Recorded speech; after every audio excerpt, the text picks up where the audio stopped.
LG's excellent CX OLED TV is about to be replaced by the new C1. But should you pick up the older model before it's gone? The decision between LG C1 and LG CX is a battle of 2021 versus 2020. LG's CX was the company's main 4K OLED TV last year, taking a high place in our list of the best TVs by offering an impressive combination of design, features, and performance. It's about to be replaced by the C1, but for a while, you'll have the choice between the two models. It's a testament to the comprehensive nature of the CX's feature set and its status as one of the best OLED TVs that the upcoming C1 doesn't really add anything new, while its rivals are adding HDMI 2.1 support. For example, the CX already ranks among the best gaming TVs. The C1's arrival has also precipitated a drop in CX prices. So does the new model do enough to justify the extra cost, or can you simply save money with the older version and be happy? We'll compare the two in all the key areas to make the decision easier.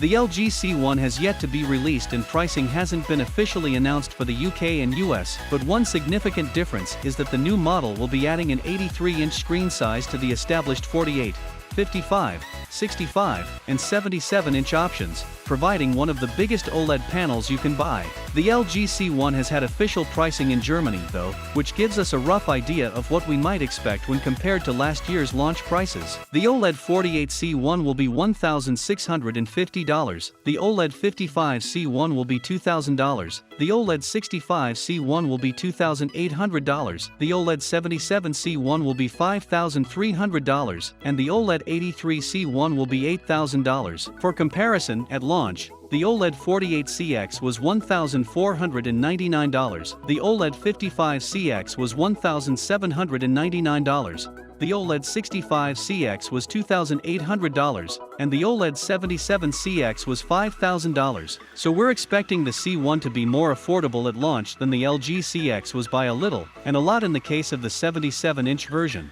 but nowhere near as cheap as the LG CX is now. The LG CX and C1 are virtually identical in look, with the same ultra-slim design and angled stand that has been employed for a number of years now. The self-emissive nature of OLED allows for an incredibly thin panel and virtually no bezel, but the panel is deeper towards the bottom where the electronics, connections and speakers are housed. Both TVs offer the same in terms of connections, with 3 sideways and 1 rear-facing HDMI 2.1 input. One of the HDMI 2.1 inputs supports EARC, Enhanced Audio Return Channel, and all of them handle the latest gaming features such as 4K 120Hz, variable refresh rate to stop frame tearing in games, and ALLM, which automatically switches into the low-latency game mode. In terms of the other connections, the two TVs include 3 USB ports, terrestrial and satellite tuners, a digital optical output, a line output, a headphone socket, and an Ethernet port. Both also sport a number of wireless connections such as Bluetooth, Apple's AirPlay 2, and dual-band Wi-Fi. The LG CX is hard to beat with a comprehensive set of features. This 4K OLED TV supports basic HDR10, the HLG broadcast standard, and Dolby Vision IQ, which uses dynamic metadata to deliver superior HDR combined with a sensor to optimize the experience depending on ambient light. There's no support for the competing HDR10 Plus format, but Dolby's is more popular and used by Netflix, Disney Plus, and Apple TV Plus, along with a number of Blu-rays. There's also a dedicated filmmaker mode to ensure films are seen as the creators intended. The CX uses LG's Alpha 9 Gen 3 AI-enhanced image processor, which uses deep learning algorithms to analyze and optimize content before automatically adjusting the picture and sound as necessary. The result is a superb 4K performance, effective upscaling, and motion enhancements to improve fast-paced sporting action. The CX is a great choice for gamers,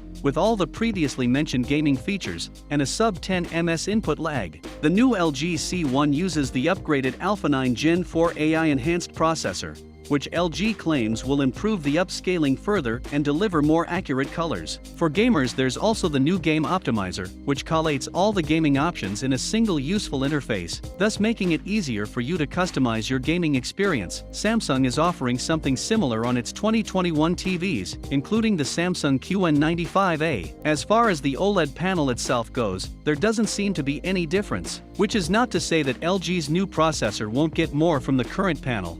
That's what happened with the CX, but but there's no big leap in image quality here. The more expensive LG G1 is where you'd have to go for that. The LG CX uses a pair of downward-firing speakers and 2 woofers, all with 10 W of power each, and these deliver a decent sonic performance. There's also the bonus of Dolby Atmos decoding, producing greater immersion through added width and height thanks to psychoacoustics. The AI processor also analyzes the audio signals, allowing the TV to enhance regular soundtracks. The new LG C1 employs a near-identical audio system and set of sound features compared to the BX, resulting in a similar sonic experience. However, LG claims the new Alpha 9 Gen 4 AI-enhanced processing now allows the TV to analyze an audio signal and create a more immersive sonic experience using a pseudo 5.1.2 channel delivery, rather than the CX's 5.1 channels, getting more from Atmos track in particular. That said, the thin size and limited numbers of speakers on both models mean that neither will stand up to what the best soundbars can do.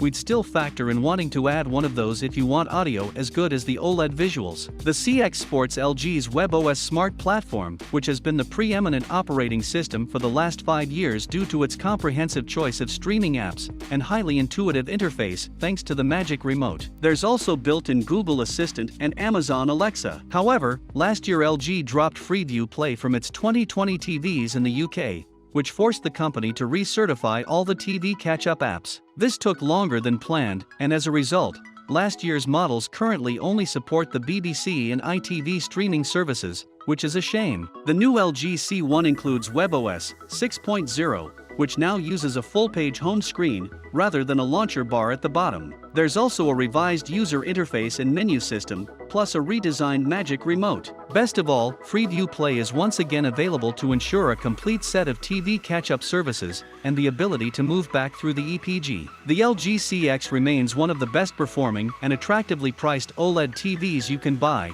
with exceptional picture and sound, AI-enhanced processing, impressive smarts, and plenty of useful features. Most of the UK TV catch-up apps are missing, but otherwise, the CX is hard to beat.